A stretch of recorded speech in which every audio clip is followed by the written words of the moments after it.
And just like that, we are recording. Ladies and gentlemen, it's your favorite show. It is the Center Street Boys. And the host of today is S.T.RAP Strap, DIPO, Dipo, D Des. Fellas, how you doing today? Good. It's another episode, another great one. We're here, getting close to the end of the year, I think. About one more weekend, then it's the fourth quarter. So happy to be alive. I'm here. Yes, sir. Same year. It's the weekend. I'm always happy when it's the weekend. Get to relax and stay away from work for a little. But we're alive, like people say, so everything is good. So what's going on with you guys? Strap. Everything is good. Just me and the family are battling this cold that is lasting forever. I remember when I was a kid, colds only last like 3 days, 4 days. Nowadays, man, 2 weeks I'm down. I don't know what's happening to my immune system. Maybe it's because you're getting old, man. It's the age. It's a lot of things, man. It's a lot of things. It's also the extracurricular activities that I perform. I won't throw shade, but I mean, you could say it is what it is. It is what it is. I treat my body a little better. You got to relax. You got to relax on that gym, man. You got to relax on that gym, man. But see, the thing is this. Maybe the gin is like my superpower. Like, when Black Panther was drinking vibranium and he's have Black Panther, the vibranium. And then he sips the vibranium and he becomes the Black Panther. Maybe if I don't have the gin in my body, I'm lacking some of my energy. But we don't know. I guess I have to stop and we'll find out. Anyways, fellas, let's talk about what's been happening, in the world of sports. We're seeing bubble life everywhere in NFL, NBA, I think even in Major League. What you guys think about the bubble life and the outcomes of the bubble life? It's a different perspective. It's a different way of seeing things. It makes you appreciate all the things that you don't really pay attention to when you're home. You're flying. You have the luxury of playing the home game and all that. All of a sudden, you playoffs and they might say it's home court for game one, game two, but it really doesn't matter. The only thing that changes is the plaster on the court, and then the banners and all that. But aside from that, you're basically playing in a free zone. So, yeah. Yeah. For me, honestly, bubble life has been great. Yeah, my teams have been winning, so I'm all good. That's true. Yeah. Bubble life hurt when your team didn't make the playoffs and you're not winning anything. But yes, like me being able to go to a game and being able to have the interactive experience with the game, and which having friends over for a game, which like football time, like like this is the time where people come to home and you guys get to have like some type of event and you have food, and you miss that because you can't just have anybody at home. But when you're winning, man, like winning kills everything, right? That's very interesting that you're saying winning, because from my recollection, if we date this episode, it's Saturday 26th, right? 26th. I think we lost people. Yeah. He's gonna tap in. We'll keep this going. Saturday 26th. I think the last time the Lakers played, did they win the game? Or am I thinking wrong? Yes. See, the Lakers won the last game. They won the last game, sure. Yeah. What do you think? What's the? Oh yeah, you're probably right. You're probably right. It was 2-1. It was 2-1. Yeah. So how you got called at your own game, right? Yeah. I'm just saying. You say your team is winning, so it's not losing. No, we just won the last. We won the last. How about game. the game before that? Did you guys win that? Who's up on the series? I'm just asking. It's a simple question. Say, did you win or lose the game before that? Okay, so we played 5 games so far, right? I'm just saying the game before that one, not the whole. 4 games. Oh, we lost by like 3 points or something. Okay, that's what I just wanted to hear. What about the games before that? I don't know. I hold on. No, I got a question for you now. Okay. Did your Bulls make the playoff? See, the process is this. You got to trust the process. Like, we just got rid of how many years? Hold up. By the way, we've been away from the playoffs just recently. Like, it's been since 2015. So that's 4 years. When is the last time you guys made 2016 NBA we went finals? when is the last time you guys made the NBA Finals? NBA Finals. When was Yes. the last time you guys made the NBA Finals? Last time we made the NBA from 2010. You better believe that, and we won it. Okay, wait, 2010. How long ago is Yes, that? sir. 10 years, right? Okay. That's a long time, right? Never mind, What never about the mind. Bulls? Sorry. What about the Bulls? Yeah, I'll say this. the Bulls. I say this. And When let's we, start. when we did it, we won consistently. We What won is consistently. what is that supposed to mean? I mean, like we had one of the greatest franchises of all times. You know, Pippen, Mike. You know, Past glory. Past glory. Look, look, it's written in stone. So look, man. you know, Look, it's man. past the past. The Bulls before Jordan were nothing. The Bulls after Jordan still nothing. So I feel sorry for you guys. I feel sorry for you guys. Well, we you know, Yeah, I see. I'll tell you that the greatest player of all times came from that camp. So that's what I would say. Moving on to currently what's happening. So the Lakers are playing the Nuggets, right? Oh, And yeah? Boston is playing Miami. Yeah. Last night, Miami lost to Boston. It was a very good game, actually. I was really Yeah. impressed with the young core of Boston. I was impressed with Tatum. I'm impressed with Marcus Smart. And I was saying Marcus Smart, low key, and that is his type of game. And but again, the matchups are always unfair for people like Dragic having to play the people he has to play, and he's been having a good series on the low. Man, I don't like that guy. You don't like Dragic? You don't? Yeah. No, you know what I don't like him? No, he's good offensively, but he's a flopper, and I don't like floppers. Like, he got this move that he does every single game. He get hit on the mouth every single game. So like what he does is like whenever someone is about to go up and shoot the ball, he literally jumps forward, like he leans forward, and then you're in the shooting motion, and your arm end up hitting him on the jaw. And they usually call it like offensive like 60% of the time, and he flops too much to me. So if you don't like him, then you don't like Marcus Smart too.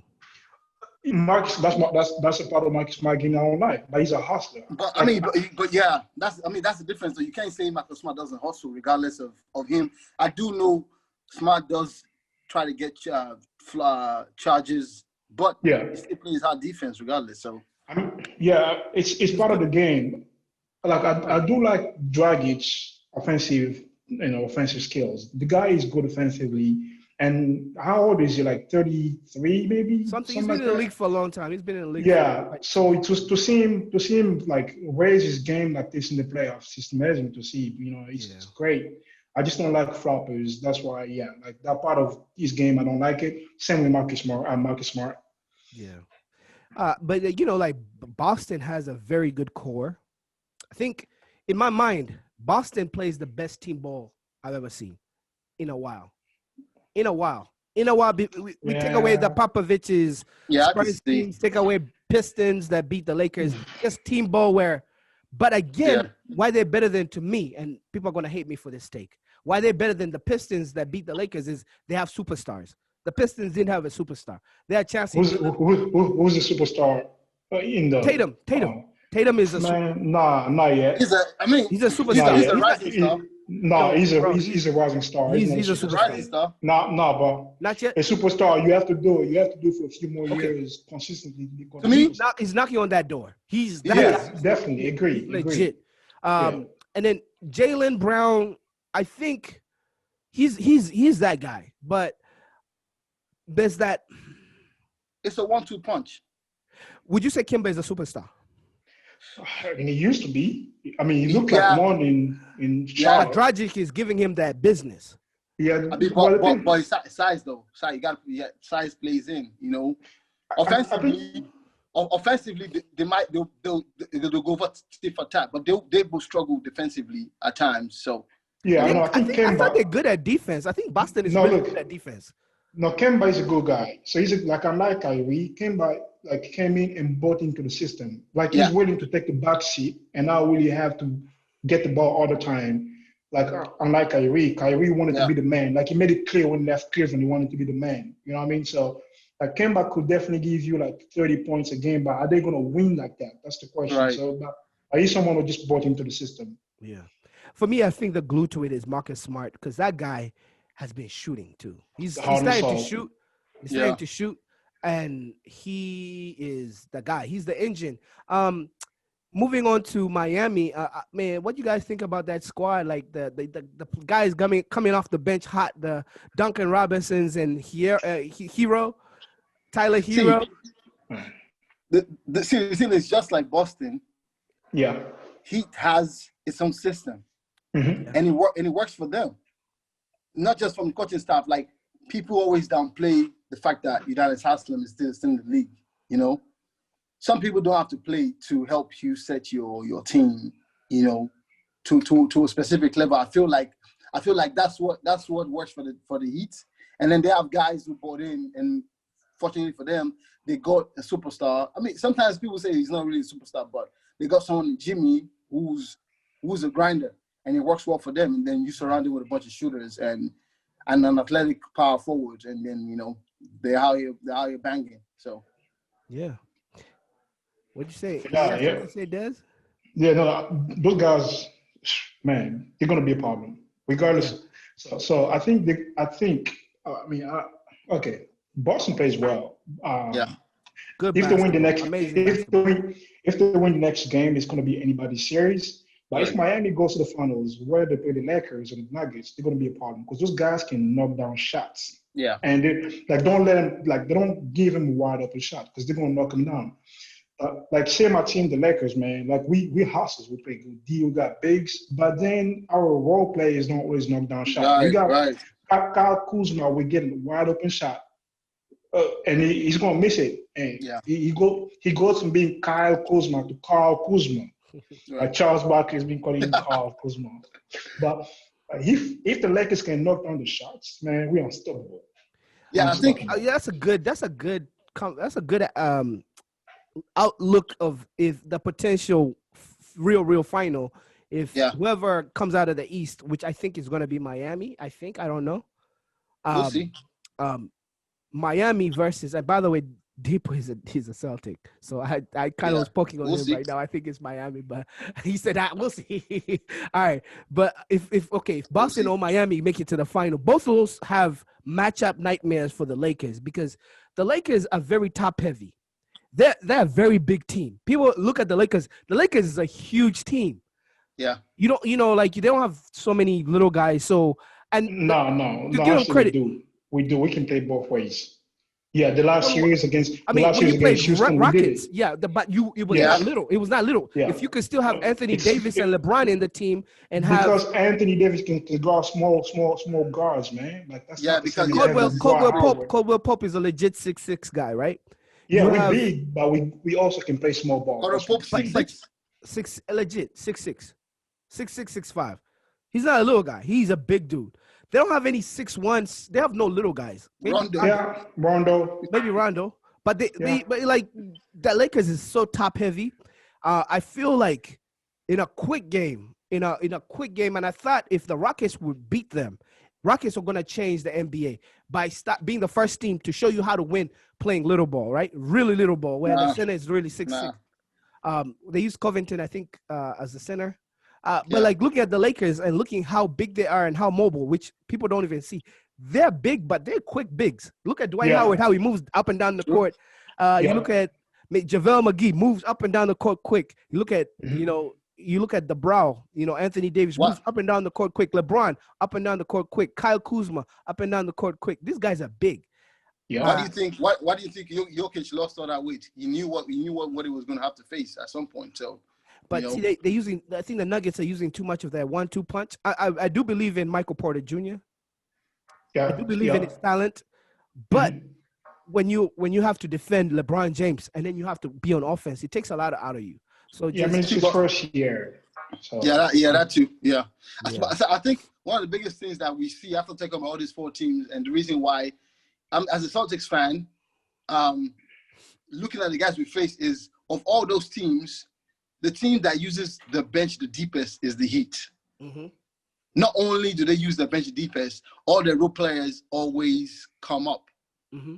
I don't think there's maybe more than one person out of those role players that is not consistent. That's the difference between all. They bring Kendrick Nunn, he's killing you. They bring this guy. They bring Crowder, he's killing you. Robinson. They bring Iguodala, he's killing you. That team is crazy. No, man, he get too old, man. No, he's still balling. He's doing his bit. He's balling.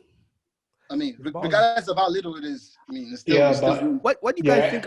Okay, so this is a question. Do you think is it harder to win with fans or in the bubble? I'm saying that to say, does it really change a player? It does change a player. It's about the positive energy you get from the fans. Yeah.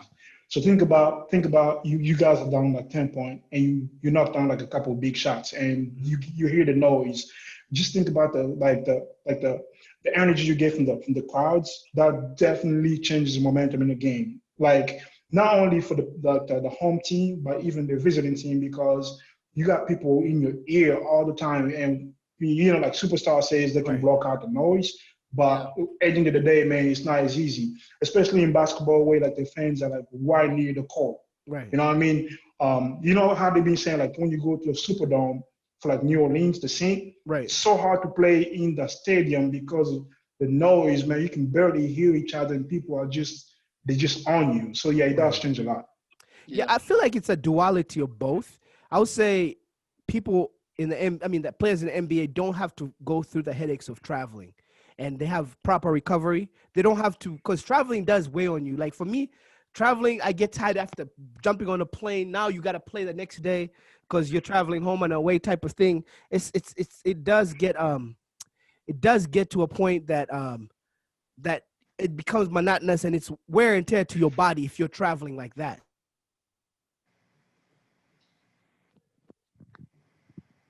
Yeah. The mere fact that sorry, I was muted. Yeah, you're good. Go ahead. Okay, so I was saying, like, I think traveling does really affect the body.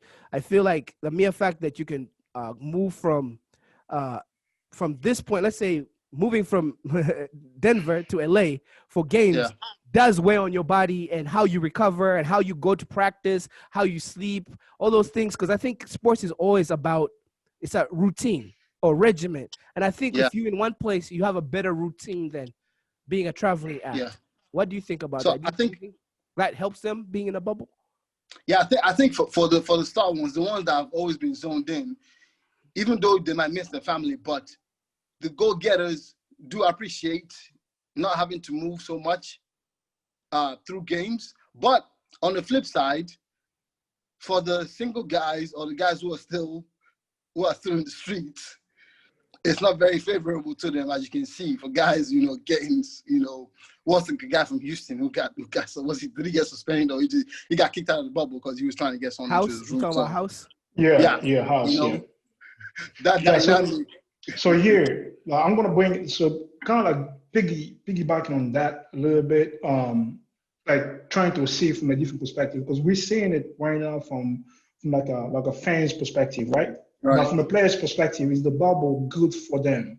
I'm not sure if it's really good for them, because people don't get to see the families for like 2 months? It's been 3 months. You know what I mean? And then going back to the whole House thing, he had to what's getting his COVID test in his room. And what's his new nickname? Lemon Pepper Street Lou or something like that. Lemon Pepper Lou. Yeah. So you see, I mean, he had to do it because he was missing out on something that he usually gets when he's like playing at home, like on the road. So being in a bubble for fans, yes, we get to watch the game. We get to see them compete. We are home. We were our families, but for them, it's not the same. So they you don't know like mentally or emotionally what they might be going through during those 2 months. You know what I mean? So there's a lot to it than just like meet the eye. Yeah, you said that. It's a lot to it. The funniest part about that report was when House was being that discussion, it was they said two Houston players, and they included Tyson Chandler, who's a married man, by the way. Isn't House too? I don't know. I think House is too. So transitioning from married or that union of marriage, right? Yeah. Which is a very important thing, by the way. It's a beautiful thing. But with that, with situations that could happen in media where they're exposing exposés and stuff like that. TMZ. You gotta go home and deal with your wife, right? Yep. Yeah. Sometimes that leads to disagreement. That leads to people tapping out, saying, "Yo, I'm done." You know, and when it comes to that level of I'm done, being a rich guy in the NBA, divorces are very expensive. I would say. Yeah. Yeah. Unless you had signed a prenup. Okay, elaborate on that. So, I mean, what if he got married to her in college? How does that work? Okay, getting married in college, like they got married right out of college before he had money. Right. And this is, by the way, listeners, it's hypothetical. We're not talking about house.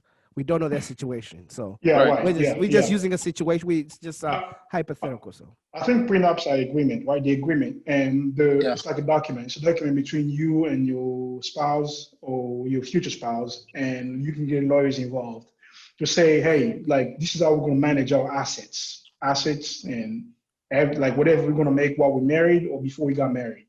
So if they got married out of college, say she knew or he knew, because when we talk about prenup, we tend to look at it from like the man has to pay up. Sometimes women have to pay up in other situations too. You know what I mean? So it goes both ways. But if you did know that this person had potential, like they were like projected to be number one, pick in the NFL or at the NBA, and you know they're gonna be signing the first $1 million contract, and we get married, I can bring in my lawyer and say, like, look, I love you, but you know what I mean, like we gotta have kind of like have an agreement here. You know what I mean? Like we have to have an agreement where we clearly understand that like the asset that I'm gonna be bringing in, I just gonna be way too much compared to what you're gonna bring in. So we should definitely come up with some type of agreement. So moving forward, if anything ever happens, like you're gonna be all set, and I'm gonna be all set. Dipo, okay. So what's up? Like, what do you think? I disagree with that, because for the so it's almost like even though previously you always say I always sound pessimistic or I'm trying to think ahead. I feel like if it's someone that you've been with for like beginning of college or through college, right, you almost have to say, okay, whatever happens. Now I understand, having to set. But wait. That's interesting. Whatever happens. No, hold on. Before you keep going on your point. So when I'm saying that, because Strap question was like, you got married right out of college. Right out of college. What if she started dating you in the past 6 months of your college life? That's different. I'm not talking about someone you've been with, say, like for like 4 or 5 years. That basically has seen you grow. Helped you go take it to the practices and all that. Yeah, that's what I'm saying. That's different. That's what I'm saying. If it was the case of, oh, you guys started dating 6 months before you graduated or a year before graduate, I would for sure question that, because like, okay, especially if you've been in the same. It also depends on the dynamics. If you just met this person, then it's like, okay, that's funny. If it's someone that you've been trying to talk to forever, so when you're in college, that's another scenario, right? But I'm coming from the perspective of, okay, let's say you guys you came in together as freshmen, you started dating, even before you even before you even got to that level of top recruit. Yeah. Whether or not she was banking on your potential. Yeah. I feel, it's a dicey situation to say, okay. I'll say this. Go ahead. I'll say this. I think you're right, Dipo. If somebody was your backbone, if somebody was your motivator, if somebody was holding you and, being your crutches while you were doing something, you definitely need to reward them. But yeah, you can also have settlements in the prenup that makes them get a certain amount, not everything. Yeah, you get that is fair for them. But this is the tricky part, right?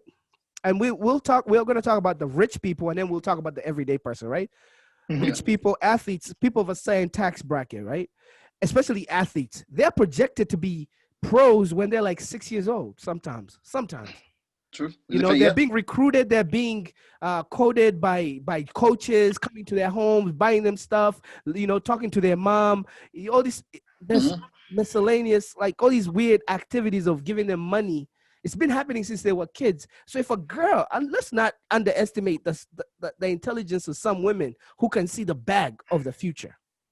If she sees that you have potential to be something, and she sees like how, You know, Strap. Let me stop you out there for a minute, and then you right. keep going. So just for our listeners and viewers, let's not limit the women because it's Right. both ways. You know what I Okay, mean? yeah, man, Women and men. man, Because yeah, both we're things. gonna talk about But we're saying it men. from an athlete's perspective, though. Right, right. I mean, we got women athletes that that make a lot of money. Because Serena Williams is one of them. Right, Yeah. right.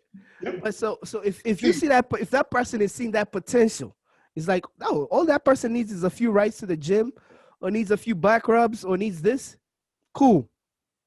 And then she goes, she secures the bag by creating that relationship, that situation, that networking, and yeah. so Go ahead. It could be a strategy in there. There could be a strategy when it comes to these athletes. We see it all the time in colleges where these college kids come from the inner city and they're dating random white girls or random people that, their father's like, oh, he's going to be in the NFL. Or he's, or just random people, because to them, and I'm not saying all athletes are targeted. Sometimes it's real love. Sometimes it's something based. We're just using exception of people being opportunists. We're talking about opportunists.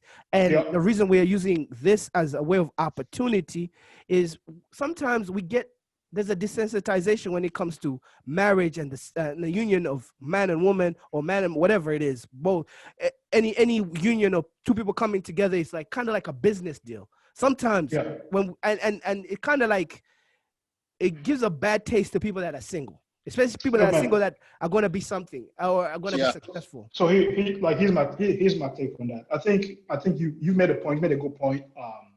Yes, the reason why today talking about like prenups, it's becoming like a taboo topic. You know what I mean? Like for people, like when you have like you have a lot of millions coming to the bank, or possibly you have a potential to start making a lot of money. Talking about prenup can be like, oh, like, so you mean you don't love me because you're asking for a prenup? I think that's like, just like you said, this is because I personally think this is because the notion of marriage is being distorted in society. Marriage is supposed to be something sacred, but today, like you said earlier, now it's looked at more as a business relationship. You know what I mean? It's like business agreement. Some people do choose not to get married because they feel like what's the point of signing the paperwork? You know what I mean? Like, why do I have to sign the paperwork when I'm with the person that, like I want to be with? But marriage itself has to be sacred. So it means when you decide to commit to someone, you're not making calculations behind the back, saying like, let me get married to them because if they do this or do that, I can get this and that. You know what I mean? Like, we have to first get away from that before someone can be comfortable not making you sign a prenup. Because today, I don't really know if you're really with me for what I have or I might have, or if you really care about me. And you're gonna see this, like, I don't know, this with celebrities these days, especially those like top recruits, NBA, NFL. How many of them end up having a kid in the first 2 years after they got drafted?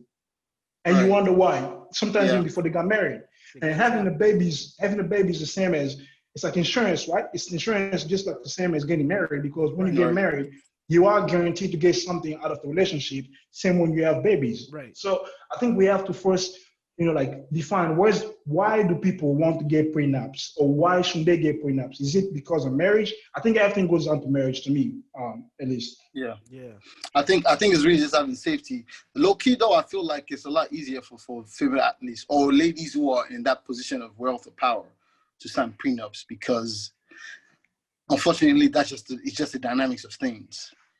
Yeah. Most times you're almost looked at as not being smart if, as a wealthy lady, especially if wherever it is that you're going into a relationship with isn't at your level. It's almost like, oh, what are you doing? Are you sure you want to do this? Right.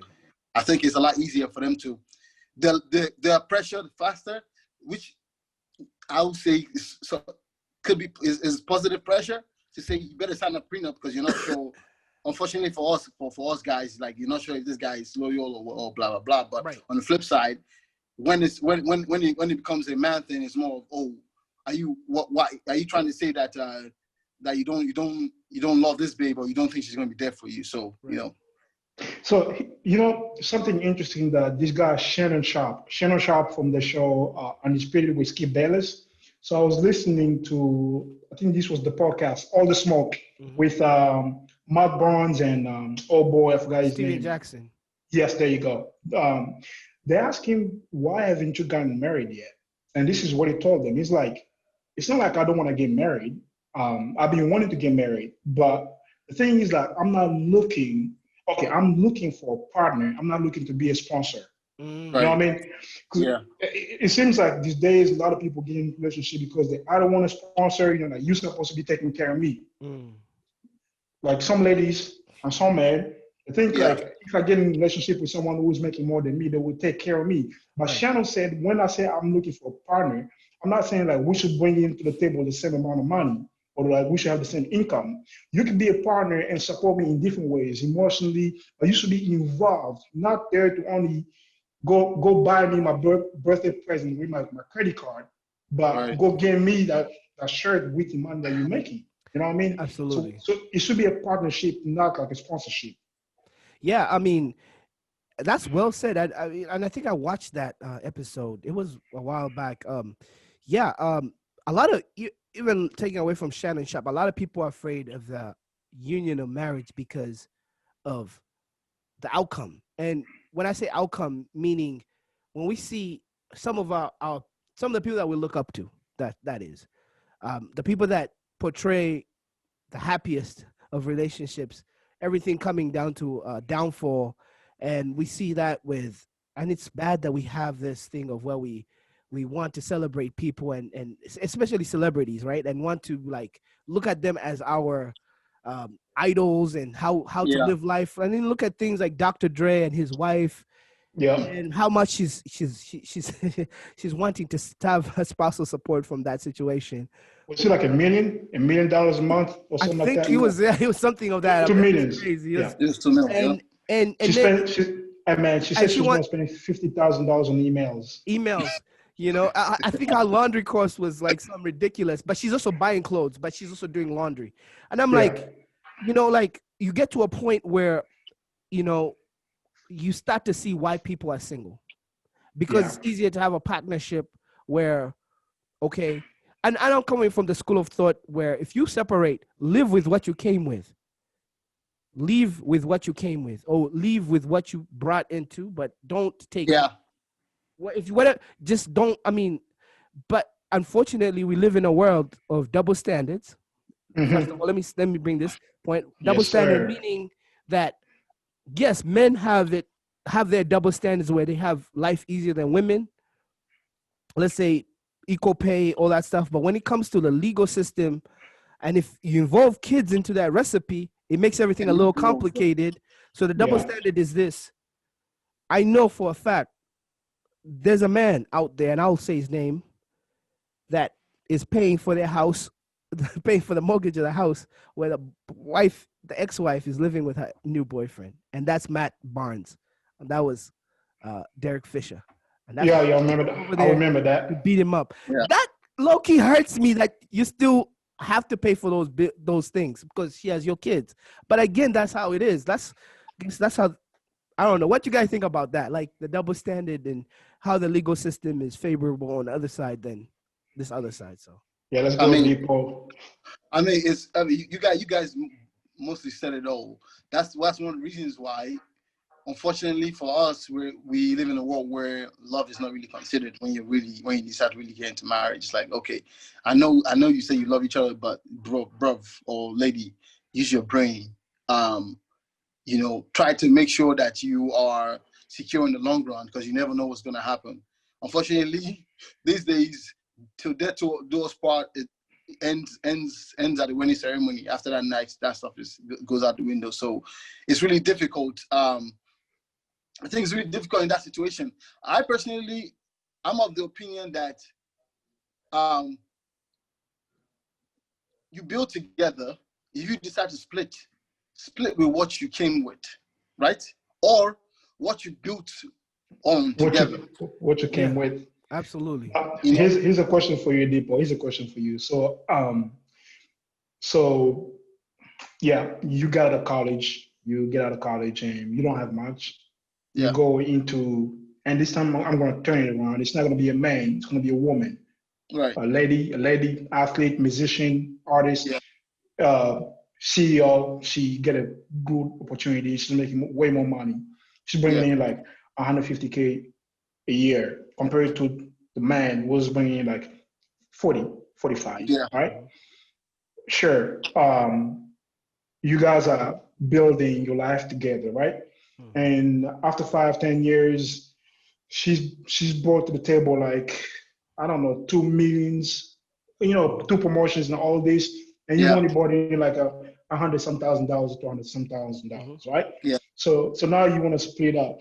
So do you go ahead and split in half, 50-50, everything that you both made through your relationship, like through your time together, or to a degree, she has to keep more of the money and you take something that, you can keep living a good life, but still not have to take like the majority or half of the funds.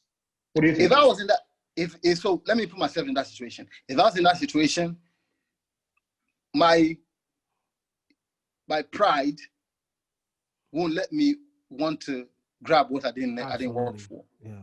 Right? Are you sure? Yeah. Yeah. Now, we're leaving aside whatever may have caused the divorce, right? But at the end of the day, for me personally, so that's the other thing, right? By the time you got married, you're basically saying you either didn't develop yourself personally, because if you want to dig deep, we're going to dig deep into self-love, self-improvement, independence, then having a partnership. For also on the flip side, right? This is what we guys hope for.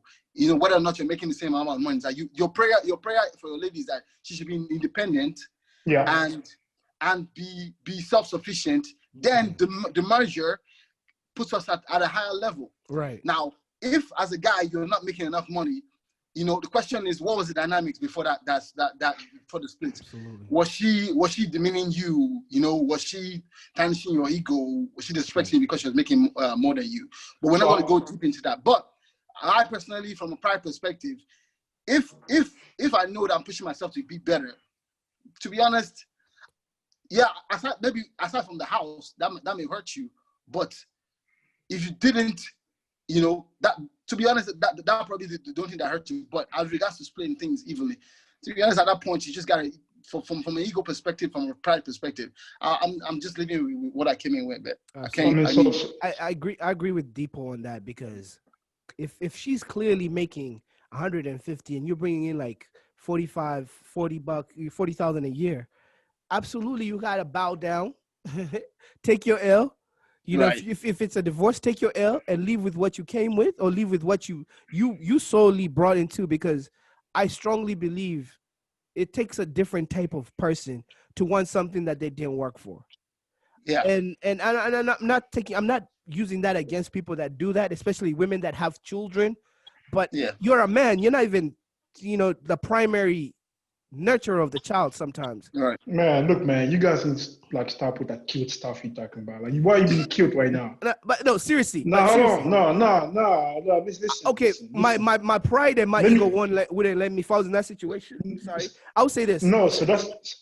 First of all, if you're getting 40,000, why would you F up the bag? Why would you mess up the bag in that situation? Look sharp. The reason why I'm saying you guys are being cute, because, so, 2 examples, right? Just going back to what you guys said.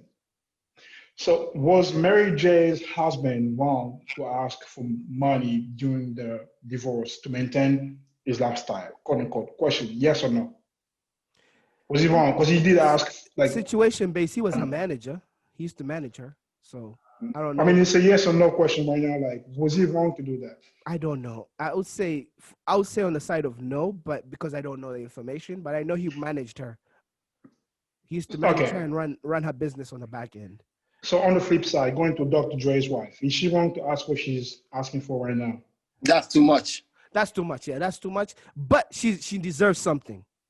This is the part where you're trying to be soft on women, and that's why I don't agree with you right now. She deserves something. we trying to fall into a trap where we think like seeing things just as man, like just seeing things from like a man's perspective. Like I'm trying to see things from like both ways. That's why I'm not trying to use the word like wife or woman. I want to see it as partner or spouse because it goes both ways. Because now it's not always the man that makes the most money in a relationship. Right. It's not always the man that's the most successful. Right. It could go both ways. And when it comes to prenups and when it comes to divorce and to who's getting the most money or no more money, who's making more when you have to split the asset, it could go either way, right? But then going back to your point about society, about how the like legally or the law tend to be on the side of the lady, you're gonna see like a man and a woman making about the same, or like a woman making more than the man. Mm-hmm. But when they go to court to, you know, like take a business, like split the asset and maybe do like, because also you have to include child support in there, you know, like that also adds more to how much you're gonna split. You know what I mean? Right. So I think for me, yes, when you get into marriage, you shouldn't get married to get divorced, right? That's the issue these days because the stats say more than 50% or at least 50% of people like marriages in the US, maybe in the world as well, end up in divorce. That's the problem. That's the main core of the issue. Because if we don't get into that relationship where we see it as a business relationship or business agreement, you in it to stay. You're not gonna have to deal with prenups and divorce, and you don't have to deal with all this. If Dr. Dre and his wife, maybe while they're trying to split the asset, maybe they worked something out where they try really hard to go into marriage counseling or all these, trying to fix what's broken, while they're trying to think about, hey, she's trying to take my money, or I'm not going to let her take my money, or I'm trying to take his money. All right. Then maybe they don't have to go through all this. So I think, like we said, the core of the issue is how marriage is perceived these days. So to fix that, we have to fix how we think about marriage first. Not think about it from like, oh, we have to fix this. We have to think about how I can come up with like a good prenup. Try to find someone who's going to be your partner, someone who's not going to come for sponsorship. Right. This way, you don't have to end up in that situation where you have to worry about, are they going to take half of my assets? Right. And also, we have to put this disclaimer out there. We are using the wrong terms because some people divorce and they want, splitting of assets, and some people need spousal support, quote unquote. Spousal support. So we are all over the place with this. We are giving general ideas because if someone wants spousal support, they must have not been working and taking care of you. But if the person with the, who's bringing in something, even if it's a little, if she's working, she's the nurse, but I'm still doctor, there's a way you can negotiate that. Yeah, I like what you just said, and this is why. So if I was making like millions of dollars right now, right, and I was one of those guys, this is the way I personally, this is how I think. I'm going to try to put my partner in a position where they can be successful. Absolutely. Meaning, like, if I were to say, not just get divorced, if I were today to die, or say I don't get that big contract anymore, they could be the second source of income. They could be the one person that's going to hold it down for the both of us. Right. You know what I mean? So rather than trying to see myself as like I should be the one bringing in the big buck, and then I'm holding the household. Try to make sure that your partner is as successful as you, or even get close, because you never know how much you're going to be getting that big money coming your way. Yep. And then if you put them in a position to be successful, say if you guys end up getting divorced, you're not going to think like, hey, to maintain my life, I have to keep getting support from this man or that woman. Like I can be my own person and do my own thing, and then you're good to go and take care of the kids. And that's why you see some people get divorced. They're still on very good terms because they made sure they were actually supporting each other, not living off one another. You know what I mean? Yeah. It's been a dope episode today. It's been interesting, especially in the conversations of, first of all, before we even go into the conversation we're talking about, just marriages are supposed to stay. Hopefully, people go through marriage counseling and, anything before, calling it quits. But yeah, it was been a good conversation about the amicable way of going your separate ways. And you guys shared some really good points. And you know, I only imagine the pain that somebody who's getting divorced feels. So my empathy, you know, I don't want to say condolence, but my thoughts, my prayers go to both those families. If even they include kids or children, you know, I know That can be tough. it could be tough. So I have empathy, I have sympathy, and you know, I pray for you guys so you guys have a good transition. But last words, last things before we conclude this episode. Yeah. Last word for me is yes. Just to well, not to summarize, but to just basically say what I think people, at least in my opinion, what people should be doing. Like we have to look at marriage as the sacred union that it is, not a business agreement. Mm. And also, just like Strap was saying, Strap said, highly recommend like marriage counseling is good before you get married, or maybe while you're married as well. If you're going through issues, marriage is never easy, man. It is an up and down relationship, and the people that have been together for 40, 50, 60 years, 30 years, they had to go through a lot, but you have to persevere, and it's like you're in it to stay. You have to think that you're in it to stay, and make sure you do your best to try to fix what's broken, rather than the first chance you get to walk out, just go ahead and walk out. You know what I mean? Like, so keep that sacred union sacred. Yeah. All Celtics in 7. right. Ah, Yeah. yeah. Dipo, I'll keep that clip and just make it a GIF. As Celtics against Lakers is going to be a classic, though. Yeah. Man, the Lakers outmatch them. Like, look at the Celtics bigs. They have no bigs. The Lakers are going to outmatch anybody. What is called Titus, whatever Thias. What's his name? Nice, yeah. Yeah, Thais. Yeah, we man. Garbage. Number 17. Garbage. Number 17 coming to Lakeland for sure. All right, ladies and gentlemen, it's been another awesome episode of the Center Street Boys. Thank you for tuning in. Thank you for listening to us. And we'll be back next week with some more good topics. Peace and love, and we are out. All right, peace.